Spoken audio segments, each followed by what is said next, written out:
नमस्कार, हमारे IGNOU audio books channel पर आपका स्वागत है। इंदिरा गांधी राष्ट्रीय मुक्त विश्वविद्यालय सतत शिक्षा विद्यालय प्रमाण पत्र कार्यक्रम पोषण एवं बाल देखभाल में सर्टिफिकेट सीएनसीसी 1 समुदाय के लिए पोषण BLOCK 2 पोषण की मूलभूत अवधारणाएं इकाई 5 सूक्ष्म पोषक तत्व खनिज लवण 5 एक प्रस्तावना पिछली इकाइयों में आपने जटिल कार्बनिक यौगिकों जैसे कार्बोज, वसा, प्रोटीन तथा विटामिन के बारे में पढ़ा। ये महत्वपूर्ण यौगिक शरीर में विभिन्न कार्य करते हैं, उदाहरण के लिए ऊर्जा प्रदान करना, वृद्धि व विकास में सहायता करना, बीमारियों से बचाव तथा शरीर की विभिन्न क्रियाओं को सुचारू रूप से चलाना। इन यौगिकों के साथ साथ कुछ अकार्बनिक तत्व भी हमारे शरीर के लिए आवश्यक होते हैं। इन्हें खनिज लवण कहा जाता है। खनिज लवण वह तत्व है जो कि पादप, प्लांट या जंतु ऊतकों के पूर्ण रूप से जलने के पश्चात राख के रूप में बचते हैं। विटामिन की भांति खनिज लवणों की भी शरीर को कम मात्रा में आवश्यकता होती है। ये खनिज लवण बीमारियों से बचाव तथा विभिन्न क्रियाओं को सुचारू रूप से चलाने का कार्य करते हैं। मानव शरीर में लगभग 19 खनिज लवण भिन्न भिन्न मात्राओं में पाए जाते हैं। शरीर में इन खनिज लवणों की मात्रा काफी कम होती है तथा यह कुल शरीर भार का सिर्फ 4 से 6% भाग बनाते हैं। शरीर में पाए जाने वाले कुछ मुख्य खनिज लवण हैं कैल्शियम, फास्फोरस, लौह तत्व, आयोडीन, सोडियम, पोटेशियम, जिंक तथा क्लोराइड। हमें इन सभी खनिज लवणों की प्राप्ति भोजन द्वारा होती है। ऊपर बताए गए खनिज लवणों में से शरीर को कुछ की आवश्यकता अधिक मात्रा में होती है तथा कुछ की कम मात्रा में। परंतु याद रखने योग्य बात यह है कि शरीर की खनिज लवण की कुल आवश्यकता बहुत कम है।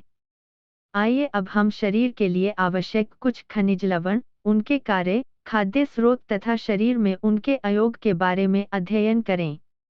उद्देश्य: इस इकाई को पढ़ने के पश्चात आप खनिज लवण शब्द को परिभाषित कर सकेंगे। अधिक मात्रा में आवश्यक खनिज लवण तथा कम मात्रा में आवश्यक खनिज लवण में अंतर स्पष्ट कर सकेंगे। शरीर में इन खनिज लवणों के कार्य बता सकेंगे। प्रत्येक खनिज लवण के खाद्य स्रोतों की सूची बना सकेंगे और प्रत्येक खनिज लवण के शरीर में अवशोषण तथा निष्कासन की प्रक्रिया के बारे में बता सकेंगे। 5.2 अधिक मात्रा में आवश्यक खनिज लवण। अभी आपने शरीर में पाए जाने वाले कुछ मुख्य खनिज लवणों के बारे में पढ़ा। इनमें से calcium, phosphorus, sodium, potassium, chloride तथा मैग्नीशियम ऐसे खनिज लवण हैं जिनकी शरीर को अधिक मात्रा में आवश्यकता होती है। ये सभी खनिज लवण मिलकर शरीर के खनिज लवण की कुल मात्रा का 3/4 भाग बनाते हैं। चित्र 5.1 में इस अनुपात को दर्शाया गया है। आइए कैल्शियम तथा फास्फोरस के साथ हम खनिज लवण का अध्ययन शुरू करें। आप सोच रहे होंगे कि हम कैल्शियम व फास्फोरस पर इकट्ठी चर्चा क्यों कर रहे हैं। इसका कारण है कि ये दोनों खनिज लवण हमारे शरीर में सहयोगी रूप से कार्य करते हैं। वास्तव में यही समन्वित क्रियाएं खनिज लवणों की विशेषता हैं। विवरण के लिए स्क्रीन को देखें। चित्र 5.1 शरीर के लिए आवश्यक कुछ खनिज लवण। 5.2.1 कैल्शियम तथा फास्फोरस। हमारे शरीर में पाए जाने वाले सभी खनिज लवणों में कैल्शियम तथा फास्फोरस की मात्रा सबसे अधिक होती है। ये दोनों खनिज लवण मिलकर शरीर के कुल खनिज लवण को मात्रा का 75% भाग बनाते हैं। मानव शरीर में लगभग 1200 ग्राम कैल्शियम होता है, जिसका अधिकांश भाग हड्डियों तथा दांतों में होता है तथा शेष भाग कोमल ऊतकों तथा शरीर के द्रव्यों में पाया जाता है। दूसरी ओर, शरीर में फास्फोरस की मात्रा केवल 400 से 700 ग्राम होती है। कैल्शियम की भांति ही फास्फोरस का भी अधिकांश भाग हड्डियों तथा दांतों में व शेष भाग कोमल ऊतकों तथा शरीर के द्रव्यों में पाया जाता है। अब ये प्रश्न उठता है कि कैल्शियम तथा फास्फोरस के हमारे शरीर में क्या कार्य है। आइए इसके बारे में पढ़ें। कार्य कैल्शियम तथा फॉस्फोरस मुख्य रूप से शरीर में दो कार्य करते हैं। पहला हड्डियों तथा दांतों का विकास, दूसरा शारीरिक क्रियाओं का नियंत्रण। एक, हड्डियों तथा दांतों का विकास। कैल्शियम तथा फॉस्फोरस मुख्य रूप से हड्डियों तथा दांतों में पाए जाते हैं। हड्डियों में कैल्शियम तथा फॉस्फोरस 2:1 के अनुपात में होते हैं। हड्डियों में कैल्शियम, फॉस्फोरस कुछ अन्य खनिज लवणों तथा जल के साथ मिलकर एक यौगिक बनाते हैं। ये यौगिक हड्डियों को मजबूती तथा स्थिरता प्रदान करता है। हड्डियों की भांति दांतों के उचित विकास के लिए भी कैल्शियम आवश्यक है। यही कारण है कि वृद्धि के समय कैल्शियम की बहुत अधिक मात्रा में आवश्यकता होती है। 2. शारीरिक क्रियाओं का नियंत्रण। हड्डियों तथा दांतों के निर्माण कार्य के अतिरिक्त कैल्शियम तथा फॉस्फोरस नियामक, रेग्युलेटरी का भी कार्य करते हैं। कैल्शियम के कुछ कार्य निम्नलिखित हैं। मांसपेशियों विशेषकर हृदय की मांसपेशियों के संकुचन तथा फैलाव के नियंत्रण में सहायता करता है। पदार्थों को कोशिकाओं के अंदर ले जाने व बाहर लाने की क्रिया में सहायता करता है। एक स्नायु कोशिका, नर्व सेल, से दूसरी स्नायु कोशिका तक संदेश भेजने में सहायता करता है। रक्त का थक्का जमने में सहायक होता है। फॉस्फोरस निम्नलिखित महत्वपूर्ण कार्य करता है।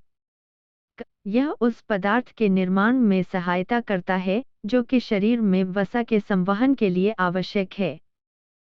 सहएंजाइम का एक हिस्सा बनकर चयापचय में महत्वपूर्ण भूमिका निभाता है। कुछ मूलभूत आनुवंशिक पदार्थों के निर्माण के लिए भी आवश्यक है। ये आनुवंशिक पदार्थ ही माता पिता के गुणों को उनकी संतान में ले जाने के लिए उत्तरदायी होते हैं। यह अधिक ऊर्जा से युक्त यौगिक का एक हिस्सा है। इस यौगिक के रूप में ऊतकों में ऊर्जा संग्रहित, स्टोर हो जाती है और जरूरत पड़ने पर उपयोग में लाई जा सकती है। मांसपेशी ऊतक इसका मुख्य उदाहरण है, जहां फॉस्फोरस ऊर्जा को संग्रहित करता है। मांसपेशियों में संकुचन की क्रिया इसी के फलस्वरूप संभव है। खाद्य स्रोतः कैल्शियम व फॉस्फोरस किन पदार्थों में पाए जाते हैं? दूध व दूध से बने पदार्थ जैसे दही, खोया तथा पनीर में कैल्शियम प्रचुर मात्रा में पाया जाता है। शिशुओं को मां के दूध से काफी मात्रा में कैल्शियम प्राप्त होता है। कुछ खाद्य पदार्थ जैसे मछली, उदाहरण के लिए चिंगरी तथा चेला, विशेषकर सूखी मछली तथा समुद्र से प्राप्त अन्य खाद्य पदार्थ जैसे केकड़ा तथा झींगा, श्रिम्प में भी कैल्शियम काफी मात्रा में पाया जाता है। वानस्पतिक स्रोतों में रागी, दक्षिण भारत में उगाया जाने वाला मोटा अनाज अर्थात मिलेट, विशेष रूप से कैल्शियम का अच्छा स्रोत है। दालों जैसे चने की दाल, उड़द की दाल, मूंग की दाल, मोठ, राजमा, सोयाबीन में भी काफी मात्रा में कैल्शियम होता है। तिलहनों और सीड्स में तिल विशेष रूप से कैल्शियम युक्त होता है। गिरीदार फल जैसे नारियल, बादाम, अखरोट में भी काफी मात्रा में कैल्शियम पाया जाता है। जहां तक फॉस्फोरस के खाद्य स्रोत का प्रश्न है, जिस भोजन में प्रोटीन तथा कैल्शियम उचित मात्रा में पाया जाता है, उसमें फॉस्फोरस भी उचित मात्रा में पाया जाता है। अंडा, दूध, मुर्गी तथा मछली फॉस्फोरस के उत्तम स्रोत हैं। विभिन्न अनाज भी फॉस्फोरस के अच्छे स्रोत हैं। अवशोषण तथा उपयोग। कैल्शियम का अवशोषण मुख्य रूप से छोटी आंत के ऊपरी भाग में होता है। सामान्यतः ये देखा गया है कि औसतन भारतीय भोजन से केवल 20 से 30% कैल्शियम अवशोषित होता है। शेष कैल्शियम मल द्वारा निष्कासित हो जाता है। अवशोषित कैल्शियम शरीर में उन विभिन्न कार्यों के लिए उपयोग में लाया जाता है, जिसके बारे में पहले बताया जा चुका है। अवशोषित कैल्शियम का कुछ भाग, बहुत कम मात्रा, मूत्र द्वारा भी निष्कासित होता है। आइए अब हम उन कारकों का अध्ययन करें जो कि कैल्शियम के अवशोषण को प्रभावित करते हैं। शारीरिक आवश्यकता। तीव्र वृद्धि की अवस्था जैसे शिशुकाल, बाल्यावस्था, गर्भावस्था तथा स्तन्यकाल के दौरान कैल्शियम के अवशोषण की दर बढ़ जाती है। अतः जब शरीर में कैल्शियम की मांग बढ़ जाती है, तब उस बढ़ी हुई मांग की पूर्ति के लिए कैल्शियम का अवशोषण भी अधिक होता है। इसके बारे में आप खंड 3 में पढ़ेंगे। भोजन में उपस्थित पोषक तत्व, विटामिन डी, प्रोटीन और कार्बोज भोजन में उपस्थित ऐसे पोषक तत्व हैं जो कैल्शियम के अवशोषण को बढ़ाने में सहायता करते हैं। चित्र 5। 2. फास्फोरस भी कैल्शियम के अवशोषण को प्रभावित करता है। वास्तव में भोजन में कैल्शियम तथा फास्फोरस का अनुपात कैल्शियम के अवशोषण को प्रभावित करता है, अर्थात अधिक फास्फोरस से युक्त भोजन कैल्शियम के अवशोषण को कम कर देता है। चित्र 5। 2 कैल्शियम के अवशोषण को बढ़ाने वाले पोषक तत्व। विवरण के लिए स्क्रीन को देखें। बाधक या अवरोधक पदार्थ। बाधक या अवरोधक पदार्थ, इन्हिबिटर्स, भोजन में उपस्थित वे पदार्थ हैं जो कैल्शियम के अवशोषण में बाधा डालते हैं। जैसा आपने पहले पढ़ा है कि अनाज व हरे पत्ते वाली सब्जियां कैल्शियम के अच्छे स्रोत हैं, परंतु इनमें उपस्थित सारा कैल्शियम शरीर को उपलब्ध नहीं हो पाता क्योंकि इन पदार्थों में कुछ ऐसे पदार्थ जैसे अनाज में फाइटेट्स और हरी पत्तेदार सब्जियों में ऑक्सेलेट भी पाए जाते हैं जो कैल्शियम के साथ जुड़कर उसके अवशोषण में बाधा डालते हैं। इन पदार्थों को बाधक या अवरोधक पदार्थ कहते हैं। अभी आपने कैल्शियम के अवशोषण व निष्कासन के बारे में पढ़ा। आइए अब फास्फोरस के अवशोषण व निष्कासन की जानकारी प्राप्त करें। कैल्शियम की भांति फास्फोरस का अवशोषण भी छोटी आंत के ऊपरी भाग फास्फोरस शरीर में अवशोषित नहीं हो पाता। इनमें पाया जाने वाला फास्फोरस बद्धरूप बाउंड फॉर्म में होता है, अर्थात किसी अन्य यौगिक से जुड़ा हुआ जो शरीर में अवशोषित नहीं हो सकता। बोध प्रश्न 1, 2 उन कारकों की सूची बनाइए जो कि कैल्शियम के अवशोषण को बढ़ाते तथा घटाते हैं। कैल्शियम का अवशोषण बढ़ाने वाले कारक। कैल्शियम का अवशोषण घटाने वाले कारक। 5.2 2. सोडियम। एक वयस्क व्यक्ति के शरीर में लगभग 120 ग्राम सोडियम पाया जाता है। इसका अधिकांश भाग कोशिका के बाहर उपस्थित द्रव्य में पाया जाता है। इस द्रव्य को कोशिका बाह्य द्रव्य एक्स्ट्रासेल्यूलर फ्लूइड कहते हैं। यहाँ कोशिका बाह्य द्रव्य से क्या तात्पर्य है? कोशिका के बाहर उपस्थित द्रव्य वह तरल पदार्थ है जो कि कोशिका को घेरे रखता है, जबकि अंतःकोशिकी द्रव्य इंट्रासेल्यूलर फ्लूइड वह तरल पदार्थ है जो कि कोशिकाओं के अंदर पाया जाता है। चित्र 5.3। कोशिका के बाहर उपस्थित द्रव्य का एक उदाहरण है रक्त प्लाज्मा। रक्त प्लाज्मा, ब्लड प्लाज्मा से क्या तात्पर्य है? इसको समझने के लिए रक्त की संरचना पर ध्यान दीजिए। रक्त के 2 भाग होते हैं, रक्त कोशिकाएं तथा द्रव्य भाग। प्लाज्मा रक्त के द्रव्य भाग को कहते हैं। आइए अब शरीर में सोडियम के कार्यों के बारे में जानें। चित्र 5.3 शरीर द्रव्य में पाए जाने वाले खनिज लवण। विवरण के लिए स्क्रीन को देखें। कार्य। सोडियम के कुछ महत्वपूर्ण कार्य निम्नलिखित हैं। कोशिका बाह्य तथा अंतःकोशिकी द्रव्य के संतुलन का नियंत्रण। सोडियम कोशिका के बाहर पाए जाने वाले द्रव्य का प्रमुख खनिज लवण है। यह द्रव्य संतुलन बनाए रखता है। द्रव्य संतुलन, फ्लूइड बैलेंस से तात्पर्य है कोशिका के अंदर व बाहर उपस्थित द्रव्य में संतुलन बनाए रखने की प्रक्रिया।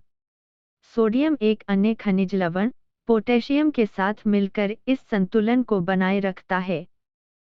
शरीर के द्रव्यों में क्षारता, एल्कलिनिटी तथा अम्लता, एसिडिटी के संतुलन का नियंत्रण सोडियम शरीर के द्रव्यों को क्षारीय बनाता है। शरीर के द्रव्यों में उपस्थित एक अन्य खनिज लवण क्लोराइड शरीर के द्रव्यों को अम्लीय बनाता है। द्रव्य में सोडियम क्लोराइड के साथ मिलकर शरीर के द्रव्यों में क्षारता तथा अम्लता का संतुलन बनाने में सहायता करता है। एक स्नायु का संदेश दूसरी स्नायु तक भेजने में सहायता करता है। मांसपेशियों के संकुचन में सहायता करता है। पदार्थों के कोशिका में आने जाने पर नियंत्रण रखता है। खाद्य स्रोत। क्या आपको मालूम है कि हमारे भोजन में किस पदार्थ से सबसे अधिक सोडियम मिलता है? खाने वाले नमक के बारे में तो आप जानते ही होंगे। यह नमक वास्तव में सोडियम क्लोराइड है। यह हमारे भोजन में सोडियम का मुख्य स्रोत है। एक चाय का चम्मच 5 ग्राम में लगभग 2000 मिलीग्राम सोडियम होता है। इसके अतिरिक्त सोडियम कुछ अन्य खाद्य पदार्थों में भी पाया जाता है। पशुजन्य पदार्थों में सोडियम के अच्छे स्रोत हैं: दूध, अंडे का सफेद भाग, मांस, मुर्गी और मछली। वानस्पतिक पदार्थों में सोडियम के अच्छे स्रोत हरे पत्तेदार सब्जियां जैसे पालक, मेथी तथा दालें हैं। अवशोषण तथा निष्कासन। भोजन द्वारा ग्रहण किया गया सोडियम पाचन तंत्र में शीघ्रता से अवशोषित हो जाता है तथा फिर विभिन्न शारीरिक कार्यों के लिए उपयोग होता है। शरीर में सोडियम का निष्कासन मूत्र, पसीने तथा मल द्वारा होता है। गर्मियों में अधिक पसीना निकलने के कारण सोडियम का निष्कासन अधिक होता है। इसके अतिरिक्त ऐसा कोई रोग जिसमें शरीर से जल का निष्कासन अधिक हो, जैसे अतिसार यानी कि दस्त, तो सोडियम का निष्कासन भी अधिक हो जाता है। शरीर से सोडियम का अधिक निष्कासन शरीर पर बुरा प्रभाव डालता है, क्योंकि यह शरीर के द्रव्य संतुलन को प्रभावित करता है। अतः ऐसी स्थिति में उचित इलाज अनिवार्य है। ऐसी स्थिति में तरल पदार्थों तथा नमक लवणों का सेवन बढ़ा देना चाहिए। शरीर में गुर्दे ही मूत्र की मात्रा को कम या अधिक करके सोडियम की मात्रा को नियंत्रित रखते हैं। जब हम सोडियम अधिक मात्रा में लेते हैं, तब सोडियम का निष्कासन भी बढ़ जाता है तथा जब शरीर में सोडियम की मात्रा कम हो जाती है, तब सोडियम का निष्कासन भी कम हो जाता है। इस प्रक्रिया द्वारा शरीर में सोडियम की मात्रा नियंत्रित रहती है। आप सुन रहे ऑडियो लर्न इग्नू को। 5.2.3 पोटेशियम। शरीर में पोटेशियम सोडियम की अपेक्षा दुगुनी मात्रा में पाया जाता है। यह मात्रा लगभग 250 ग्राम है। इसका अधिकांश भाग कोशिकाओं अर्थात अंतःकोशिकी द्रव्य इंट्रासेल्युलर फ्लूइड में पाना जाता है। आगे जब आप इस भाग को पढ़ेंगे तो आप पाएंगे कि सोडियम तथा पोटेशियम के कार्य एक दूसरे से घनिष्ठ रूप से संबंधित हैं। कार्य। पोटेशियम के निम्नलिखित कार्य हैं।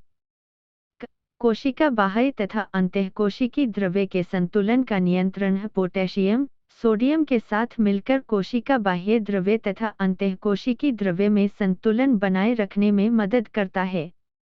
जैसा कि आप पहले पढ़ चुके हैं कि सोडियम कोशिका बाह्य द्रव्य में पाए जाने वाला मुख्य खनिज लवण है, जबकि पोटेशियम अंतःकोशिकी द्रव्य में पाया जाने वाला मुख्य खनिज लवण है। चित्र 5.3। ये दोनों खनिज लवण मिलकर द्रव्य संतुलन को बनाए रखने में सहायता करते हैं। शरीर के द्रव्यों में क्षारता तथा अम्लता का नियंत्रण। सोडियम की भांति पोटेशियम भी क्षारीय होता है। कोशिका द्रव्य में यह क्लोराइड, जो अम्लीय होता है, के साथ मिलकर शरीर के द्रव्यों में क्षारता तथा अम्लता के संतुलन को बनाए रखने में मदद करता है। मांसपेशियों की कार्यशीलता में योगदान। कंकाल तथा हृदय की मांसपेशियों के सुचारू रूप से कार्य करने में पोटेशियम की महत्वपूर्ण भूमिका है। यह स्नायु द्वारा संदेश भेजने में सहायता करता है, जिसके फलस्वरूप मांसपेशियों का संकुचन होता है। खाद्य स्रोत। लगभग सभी पदार्थों में कुछ मात्रा में पोटेशियम होता है। मांस, मुर्गी तथा मछली पोटेशियम के अच्छे स्रोत हैं। वानस्पतिक पदार्थों में फल तथा सब्जियां, विशेषकर हरी पत्तेदार सब्जियां पोटेशियम के अच्छे स्रोत हैं। कच्चे नारियल का पानी पोटेशियम का सबसे अच्छा स्रोत है। अन्य फल व सब्जियों में केला, आलू, गाजर, टमाटर, नींबू आदि में यह काफी मात्रा में पाया जाता है। साबुत अनाजों में भी पोटेशियम काफी मात्रा में पाया जाता है। अवशोषण तथा निष्कासन। पोटेशियम आंत के ऊपरी भाग में अवशोषित होता है। फिर अवशोषित पोटेशियम शरीर में विभिन्न कार्यों के लिए उपयोग में लाया जाता है। इन कार्यों के बारे में आप पहले ही जान चुके हैं। आवश्यकता से अधिक पोटेशियम मूत्र तथा मल द्वारा निष्कासित हो जाता है। 5.2 4. क्लोराइड। शरीर में लगभग 100 ग्राम क्लोराइड पाया जाता है। इसका अधिकांश भाग कोशिकाओं के बाहर पाए जाने वाले द्रव्य विशेषकर रक्त प्लाज्मा में पाया जाता है। शेष भाग कोशिका के अंदर पाया जाता है। क्लोराइड कोशिका के बाहर पाए जाने वाले द्रव्य में सोडियम क्लोराइड के रूप में तथा अंतःकोशिकीय द्रव्य में पोटेशियम क्लोराइड के रूप में पाया जाता है। कार्य। सोडियम और पोटेशियम के अध्ययन के बाद आपको यह स्पष्ट हो ही गया होगा कि सोडियम, पोटेशियम तथा क्लोराइड के कार्य एक दूसरे से घनिष्ठ रूप से जुड़े हुए हैं। क्लोराइड सोडियम तथा पोटेशियम के साथ जुड़कर द्रव्य संतुलन तथा शरीर के द्रव्यों में अम्लता क्षारता को नियंत्रित करता है। खाद्य स्रोत। वानस्पतिक पदार्थों में क्लोराइड प्रचुर मात्रा में पाया जाता है, परंतु हमारे भोजन में क्लोराइड का सबसे प्रमुख स्रोत नमक अर्थात सोडियम क्लोराइड है। अवशोषण तथा निष्कासन। क्लोराइड आंत के ऊपरी भाग से अवशोषित हो जाता है। आवश्यकता से अधिक क्लोराइड सोडियम की भांति मूत्र में निष्कासित हो जाता है। इसकी कुछ मात्रा पसीने द्वारा भी निष्कासित होती है। बोध प्रश्न 2.1 निम्नलिखित की परिभाषा लिखिए। कोशिका बाह्य द्रव्य। अंतःकोशिकीय द्रव्य। द्रव्य संतुलन। 5.2 5 मैग्नीशियम। वयस्क व्यक्ति के शरीर में लगभग 20 से 25 ग्राम मैग्नीशियम पाया जाता है। इस मात्रा का 60 से 70% भाग हड्डियों में पाया जाता है, जहां यह कैल्शियम तथा फास्फोरस के साथ पाया जाता है। शेष 30 से 40% भाग विभिन्न ऊतकों तथा शरीर के द्रव्यों विशेषतः अंतःकोशिकीय द्रव्य में पाया जाता है। कार्य। शरीर में मैग्नीशियम के क्या कार्य है? मैग्नीशियमक विभिन्न पदार्थों के कोशिका में आने जाने को नियंत्रित करता है। बहुत से एंजाइमों की कार्यशीलता को बनाए रखने के लिए आवश्यक होता है। हड्डियों तथा दांतों के निर्माण में सहायक होता है। हड्डियों के खनिजन MINERALIZATION अर्थात हड्डियों के निर्माण में इसका उपयोग होता है। स्नायु तंत्र के सुचारू रूप से कार्य करने के लिए आवश्यक है। यह एक स्नायु का संदेश दूसरी स्नायु तक भेजने में सहायता करता है। चिकनी पेशी स्मूथ मसल के कार्य के लिए आवश्यक है। प्रोटीन के निर्माण के लिए भी आवश्यक है। खाद्य स्रोत। मैग्नीशियम के अच्छे खाद्य स्रोत कौन से हैं? यद्यपि सभी वानस्पतिक खाद्य पदार्थों में मैग्नीशियम प्रचुर मात्रा में पाया जाता है, गिरीदार फल जैसे मूंगफली, काजू, अखरोट, बादाम, तिलहन जैसे तिल, दालें जैसे राजमा, मोठ, सोयाबीन, साबुत अनाज जैसे गेहूं, बाजरा, ज्वार मैग्नीशियम के अच्छे स्रोत हैं। समुद्री खाद्य पदार्थों में शंखमीन में मैग्नीशियम प्रचुर मात्रा में होता है। अन्य खाद्य पदार्थ जिनमें काफी मैग्नीशियम पाया जाता है वे हैं हरी पत्तेदार सब्जियां, मटर, कमल ककड़ी, मछली जैसे सामन, हैडॉक तथा समुद्री खाद्य पदार्थ जैसे केकड़ा, घोंगा। अवशोषण तथा निष्कासन। मैग्नीशियम छोटी आंत से अवशोषित होता है। इसका अवशोषण कैल्शियम की भांति ही होता है। जब शरीर में मैग्नीशियम की आवश्यकता बढ़ जाती है, तब इस बढ़ी हुई आवश्यकता की पूर्ति के लिए अवशोषण भी अधिक होता है। वह सभी कारक जो कैल्शियम के अवशोषण में रुकावट डालते हैं, मैग्नीशियम के अवशोषण में भी रुकावट डालते हैं, जैसे भोजन में बाधक पदार्थों की उपस्थिति। शरीर में मैग्नीशियम का निष्कासन गुओं द्वारा नियंत्रित होता है। 5.3 कम मात्रा में आवश्यक खनिज लवण। अभी आपने उन खनिज लवणों के बारे में पढ़ा जिनकी आवश्यकता शरीर को कुछ अधिक मात्रा में होती है। कुछ खनिज लवण ऐसे भी होते हैं जिनकी आवश्यकता शरीर को काफी कम मात्रा में होती है। इन खनिज लवणों को सूक्ष्म मात्रिक तत्व ट्रेस एलिमेंट कहते हैं। यद्यपि ये खनिज लवण बहुत कम मात्रा में शरीर के लिए आवश्यक हैं, परंतु ये शरीर में बहुत से महत्वपूर्ण कार्य करते हैं। खनिज लवण जैसे लौह तत्व, आयोडीन, जिंक तथा तांबा, कॉपर इस समूह के कुछ उदाहरण हैं। आइए इन सूक्ष्म मात्रिक तत्वों का अध्ययन हम लौह तत्व से शुरू करें। 5 मार्च 2001 लौह तत्व। शरीर में लौह तत्व की कुल मात्रा केवल 3 से 5 ग्राम होती है। यह मात्रा अन्य मुख्य खनिज लवणों की तुलना में काफी कम है, जैसे कैल्शियम की मात्रा जो कि लगभग 1200 ग्राम होती है। शरीर में लौह तत्व कहाँ पाया जाता है? वैसे तो यह सारे शरीर में ही पाया जाता है, परंतु रक्त में ये सबसे अधिक मात्रा में 75% होता है। सभी कोशिकाओं तथा ऊतकों में भी थोड़ा बहुत लौह तत्व लगभग 5% होता है। शेष 20% लौह तत्व शरीर के विभिन्न अंगों जैसे यकृत, लिवर, तिल्ली, स्प्लीन, गुर्दे, किडनी तथा अस्थि मज्जा, बोन मैरो में संग्रहित होता है। कार्य, लौह तत्व तथा इसके कार्यों का अध्ययन बेहद ही रुचिकर है। अनेक वर्षों के अनुसंधानों के पश्चात भी लौह तत्व के कार्यों के विषय में, विशेषकर उन कार्यों के विषय में जो कि मस्तिष्क की कार्य प्रणाली से संबंधित है, में कुछ भ्रम कायम है। आइए अब लौह तत्व के उन कार्यों के बारे में पढ़ें जिनके बारे में पूर्ण जानकारी प्राप्त हो चुकी है। ऑक्सीजन का संवहन। लौह तत्व रक्त में उपस्थित एक लाल रंग के यौगिक हीमोग्लोबिन का मुख्य अवयव है। हीमोग्लोबिन के हीम भाग में लौह तत्व होता है। हीमोग्लोबिन का कार्य क्या है?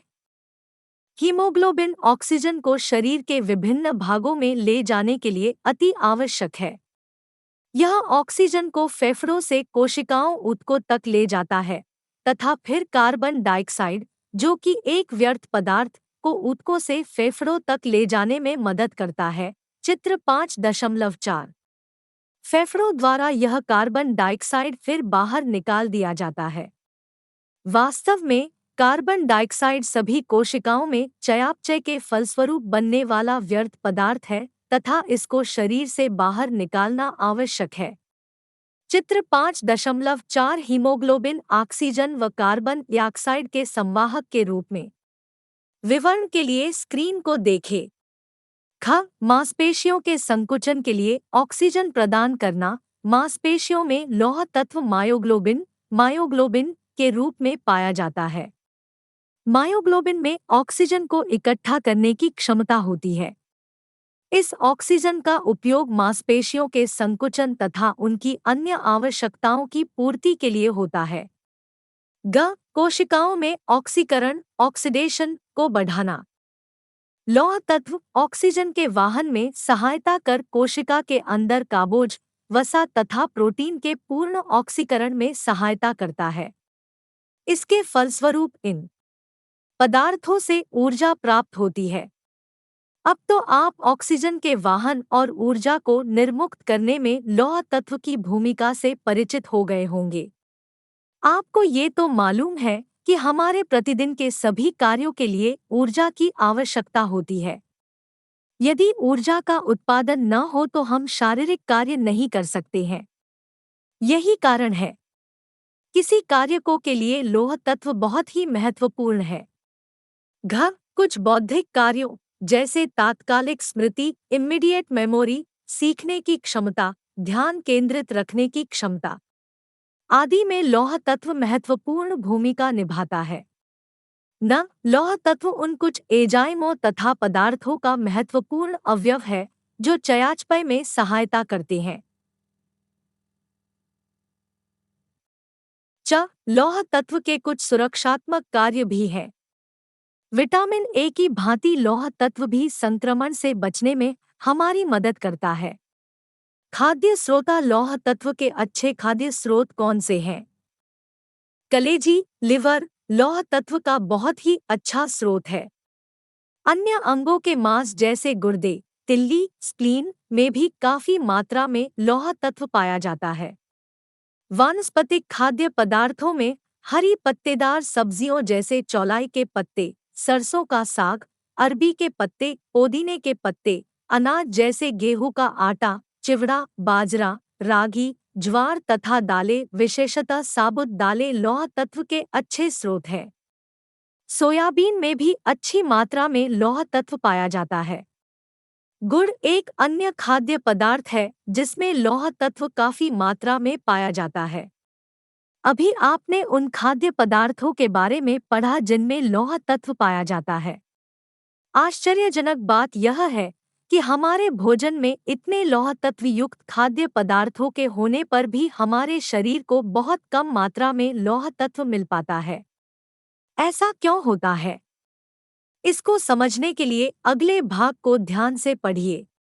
अवशोषण तथा निष्कासना, शरीर में पहुंचने के पश्चात लौह तत्व का उपयोग कैसे होता है, आइए इसके बारे में पढ़ें। भोजन द्वारा ग्रहण किया गया लौह तत्व आंत के ऊपरी भाग में अवशोषित होता है। विशेष बात यह है कि पशुजन्य तथा वानस्पतिक खाद्य पदार्थों में पाए जाने वाले लौह तत्व का अवशोषण एक दूसरे से भिन्न होता है। सामान्यतः पशुजन्य पदार्थों से प्राप्त लौह तत्व का अवशोषण अधिक होता है, जबकि वनस्पतिजन्य खाद्य पदार्थों से प्राप्त लौह तत्व का अवशोषण बहुत कम होता है। ऐसा क्यों है? इसका कारण यह है कि वनस्पतिजन्य खाद्य पदार्थों में उपस्थित कुछ पदार्थ लौह तत्व को अपने साथ बांध लेते हैं, अतः इसके अवशोषण में रुकावट डालते हैं। इन पदार्थों को बाधक पदार्थ, इन्हिबिटर्स कहते हैं। आपको याद होगा कि हरी पत्तेदार सब्जियों में और अनाज में लौह तत्व काफी मात्रा में पाया जाता है। दुर्भाग्यवश इनमें कुछ बाधक पदार्थ भी पाए जाते हैं जो लौह तत्व को अवशोषित होने से रोकते हैं। दूसरी तरफ खाद्य पदार्थों में पाए जाने वाले कुछ पोषक तत्व जैसे प्रोटीन और विटामिन सी लौह तत्व के अवशोषण में सहायता करते हैं। इन पदार्थों को वर्धक पदार्थ, एनहांसर्स कहा जा सकता है। चित्र 5 आटा प्रोटीन से भरपूर खाद्य पदार्थ जैसे दूध और विटामिन सी से भरपूर खाद्य पदार्थ जैसे संतरा, नींबू, आंवला, अमरूद आदि को भोजन में सम्मिलित करना चाहिए जिससे कि लौह तत्व का अवशोषण अधिक हो सके। चित्र 5.5 लौह तत्व के अवशोषण को बढ़ाने वाले पोषक तत्व। विवरण के लिए स्क्रीन को देखें। अवशोषण के बाद लौह तत्व का क्या होता है? आंत द्वारा अवशोषित लौह तत्व रक्त द्वारा शरीर की विभिन्न कोशिकाओं में जाता है, जहां वह अपने कार्य करता है। लौह तत्व का कुछ भाग यकृत, तिल्ली, गुर्दे तथा अस्थि मज्जा में चला जाता है, जहां इसका संग्रह होता है। लौह तत्व की कुछ मात्रा मूत्र द्वारा निष्कासित होती है। कुछ मात्रा पसीने में तथा स्त्रियों में मासिक रक्तस्राव के समय भी निष्कासित होती है। बोध प्रश्न 3 उन खाद्य पदार्थों की सूची बनाइए जिसमें बाधक व वर्धक पदार्थ पाए जाते हैं जो लौह तत्व के अवशोषण को बढ़ाते घटाते हैं। आप सुन रहे ऑडियो लर्न इग्नू को। 5 मार्च 2002 आयोडीन। क्या आप कभी नमक खरीदने बाजार गए हैं? शायद आपने कुछ नमक के पैकेटों पर आयोडीन युक्त नमक, आयोडाइज्ड सॉल्ट लिखा देखा होगा। चित्र 5.6 यह आयोडीन युक्त नमक क्या है? वास्तव में खाने वाले नमक में आयोडीन मिला दिया जाता है, जिसे आयोडीन युक्त नमक कहते हैं। अब आप सोच रहे होंगे कि नमक में आयोडीन मिलाना क्यों आवश्यक है। आइए इस विषय में विस्तृत जानकारी प्राप्त करें। आयोडीन वह सूक्ष्म मात्रिक तत्व है जो वयस्क व्यक्ति के शरीर में बहुत कम मात्रा, लगभग 20 से 25 मिलीग्राम में पाया जाता है। इस खनिज लवण की सबसे अधिक मात्रा गल ग्रंथि, थायरॉयड ग्लैंड में पाई जाती है। गल ग्रंथि गले में पाई जाती है। अब प्रश्न यह उठता है कि हमारे शरीर को आयोडीन की आवश्यकता क्यों होती है? आयोडीन के हमारे शरीर में क्या कार्य है? विवरण के लिए स्क्रीन को देखें। चित्र 5.6 आयोडीन युक्त नमक। कार्य आयोडीन गल ग्रंथि से निकलने वाले हार्मोन थायरोक्सिन, थायरोक्साइन का अवयव है। थायरोक्सिन कोशिकाओं में ऑक्सीकरण की दर को नियंत्रित करता है। यदि यह नियंत्रण न हो तो शारीरिक वृद्धि व मानसिक वृद्धि दोनों प्रभावित होती है। ऐसा भी माना गया है कि आयोडीन स्नायु तथा पेशी ऊतकों के कार्य करने में भी सहायता करता है। खाद्य स्रोत अधिकतर खाद्य पदार्थों में आयोडीन सीमित मात्रा में पाई जाता है। वास्तव में खाद्य पदार्थों में आयोडीन की मात्रा उस मिट्टी तथा जल में आयोडीन की मात्रा पर निर्भर करती है जिसमें यह पदार्थ उगाए जाते हैं। तटवर्ती इलाकों में उगाई गई सब्जियों में काफी मात्रा में आयोडीन पाई जाती है क्योंकि यहाँ की मिट्टी में आयोडीन की मात्रा अधिक होती है। अपेक्षाकृत पहाड़ी इलाकों में उगाई गई सब्जियों में आयोडीन की मात्रा बहुत कम होती है क्योंकि इन इलाकों में मिट्टी तथा जल दोनों में ही बहुत ही कम मात्रा में आयोडीन पाई जाती है। पशुजन्य खाद्य पदार्थों जैसे अंडा, दूध से बने पदार्थ तथा मांस में आयोडीन की मात्रा पशुओं के भोजन में आयोडीन की मात्रा पर निर्भर करती है। समुद्री खाद्य पदार्थ जैसे मछली, शंखमीन, शेलफिश आदि आयोडीन के सबसे अच्छे स्रोत हैं। अब अनुसंधानों से ज्ञात हुआ है कि न केवल पहाड़ी स्थानों पर अपितु देश के कुछ अन्य भागों की मिट्टी में भी आयोडीन की मात्रा बहुत कम है। अतः इन स्थानों पर उगाए गए खाद्य पदार्थ भी आयोडीनयुक्त नहीं होते हैं या उनमें आयोडीन बहुत कम मात्रा में पाई जाती है। ऐसी स्थिति में यह अनिवार्य है कि इन स्थानों पर लोग भोजन में आयोडीनयुक्त नमक चित्र 5.6 का ही सेवन करें। एक अन्य बात यहाँ बताने योग्य यह है कि कुछ वनस्पतिजन्य पदार्थों जैसे बंद गोभी, मूली, भिंडी, मूंगफली तथा तिलहनों में कुछ ऐसे पदार्थ पाए जाते हैं जो कि शरीर में थायरॉक्सिन के उपयोग की क्षमता में रुकावट पैदा करते हैं। इन पदार्थों को गलगंड्रन जायोट्रोजेंस कहते हैं।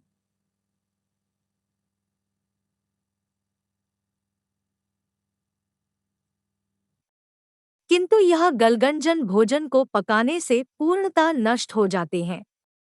अतः हमारा यह सुझाव है कि ऊपर लिखे गए खाद्य पदार्थों को खाने से पहले अच्छी तरह से पकाना चाहिए।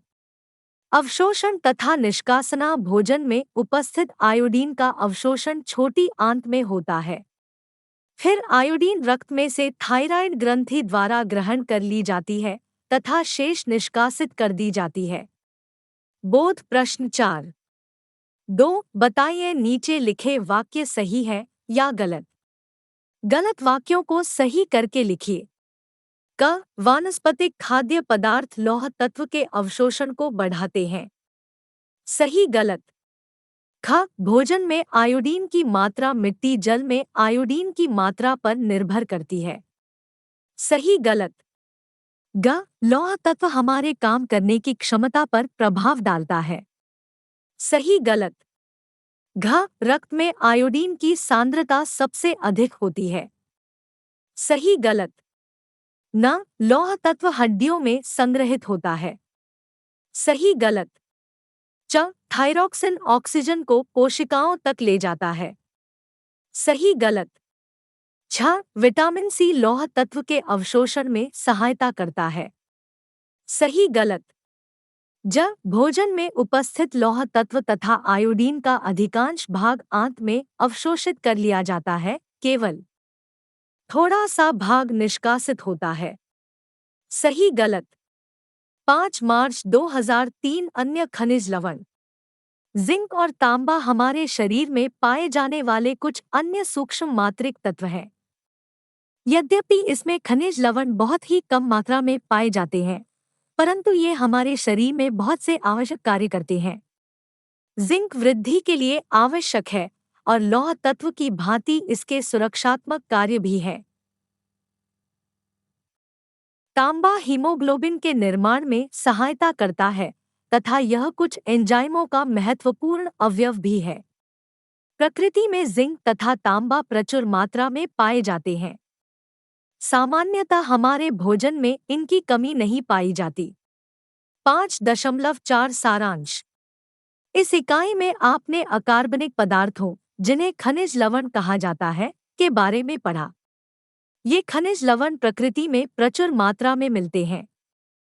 खनिज लवण हमारे कुल शरीर भार का केवल 4% हिस्सा बनाते हैं, परंतु ये हमारे शरीर में कुछ बहुत ही महत्वपूर्ण कार्य करते हैं।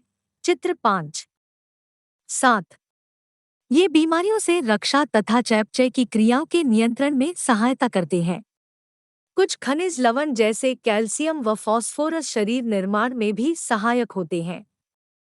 शरीर को विभिन्न खनिज लवणों की आवश्यकता अलग अलग मात्रा में होती है। खनिज लवणों जैसे कैल्शियम, फास्फोरस, सोडियम, पोटेशियम की शरीर को अधिक मात्रा में आवश्यकता होती है। ये मुख्यतः हड्डियों, दांतों तथा कंकाल के विकास तथा शरीर क्रियाओं के नियंत्रण से संबंधित होते हैं। अन्य खनिज लवण जैसे लौह तत्व, आयोडीन, जिंक तथा तांबा की शरीर को बहुत कम मात्रा में आवश्यकता होती है तथा ये शरीर के कुल अकार्बनिक पदार्थों का बहुत छोटा सा हिस्सा है। अतः इनको सूक्ष्म मात्रिक तत्व कहा जाता है। प्रत्येक सूक्ष्म मात्रिक तत्व का अपना विशेष कार्य है। जैसे लौह तत्व ऑक्सीजन को कोशिकाओं तक ले जाने में मदद करता है, शारीरिक तथा बौद्धिक कार्य क्षमता बनाए रखने में महत्वपूर्ण भूमिका निभाता है। इसके साथ ही इसके सुरक्षात्मक व नियामक कार्य भी हैं। आयोडीन गल ग्रंथि के हार्मोन थायरॉक्सिन के निर्माण के लिए आवश्यक है। ये थायरॉक्सिन कोशिकाओं में ऑक्सीजन की गति को नियंत्रित करता है। शरीर में प्रत्येक खनिज लवण का अवशोषण तथा निष्कासन अलग अलग प्रकार से होता है। कुछ खनिज लवणों जैसे कैल्शियम तथा लौह तत्व का अवशोषण भोजन में उपस्थित अवरोधक तथा वर्धक पदार्थों पर निर्भर करता है। चित्र 5.7 खनिज लवण के मुख्य कार्य। 5.5 शब्दावली। कोशिका बाह्य द्रव्य, कोशिका को घेरे रहने वाला द्रव्य। तात्कालिक स्मृति, किसी क्षण के एकदम पहले की घटना की याद। अंतःकोशिकी द्रव्य, कोशिका के अंदर उपस्थित द्रव्य। खनिजन, हड्डियों में खनिज लवण के जमा होने की प्रक्रिया। निर्माण, शरीर में विभिन्न पदार्थों के बनाने या उत्पन्न होने की प्रक्रिया। धन्यवाद, मिलते हैं अगले वीडियो में।